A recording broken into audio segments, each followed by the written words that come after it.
Time now for your forewarned weather with Chief Meteorologist Alana Brophy.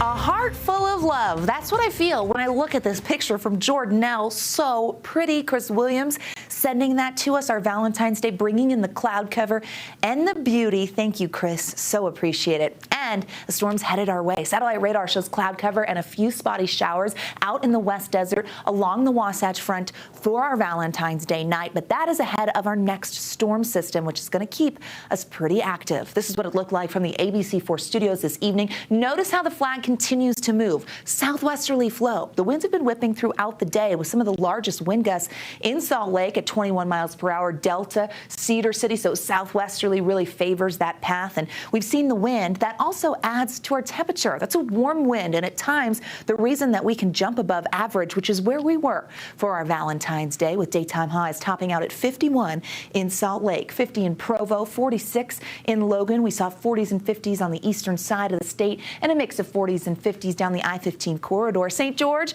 upper 50s, not quite to 60, but a warming trend underway in Washington County. Now tonight we have the cloud cover out there, and a chance for an isolated shower cannot be ruled out. Temperatures following ABC4 News at 10 will hit the low 40s with those mostly cloudy skies not breaking much. That's ahead of our next storm system. That brings a valley rain and mountain snow setup. By 4 a.m., the chance of rain moves into the valleys as the temperatures hang in the upper 30s. Valley rain and mountain snow also expected to compromise the Thursday morning commute. We have got brand new winter alerts due to the snow that's on the way, and we start north of I-80 for the mountains north of I-80. We had a winter weather advisory going into effect at 8 p.m., and this holds for this area until Friday night at 5 p.m. 2 waves of moisture will influence these mountains, bringing in a healthy amount, which is why that winter weather advisory is posted. South of I-80, the Wasatch Mountains, western Uintas, Wasatch Plateau, and the Book Cliffs all under a winter weather advisory. Winter travel is expected, and we will see snow from the core of the storm, which impacts us Thursday morning, so tomorrow morning. That's why we're seeing different times for these alerts, just so you know. But in the extreme north, some snow on the way. This is what it looked like this evening. We put this into motion. We see some snow showers holding steady, prefrontal moisture, and here comes that cold front, the meat of the system by 6 a.m. Early morning commuters, we're talking wet roads in our valleys and up towards Logan Canyon, Sardine Summit, even Parleys and the Cottonwoods definitely going to see snow at times.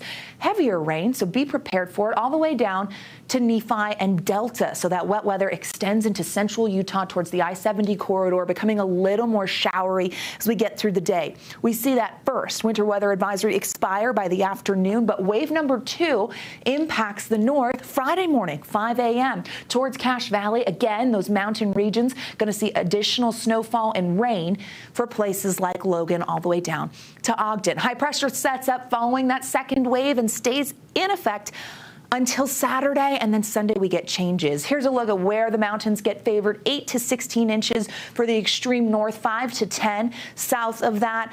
Benches, mountain valleys could see a little wintry mix or snow mixing in. Rain most likely in our valleys, but if the temperature drops, you could maybe see some sloppy snow, up to an inch possible. We'll see what happens.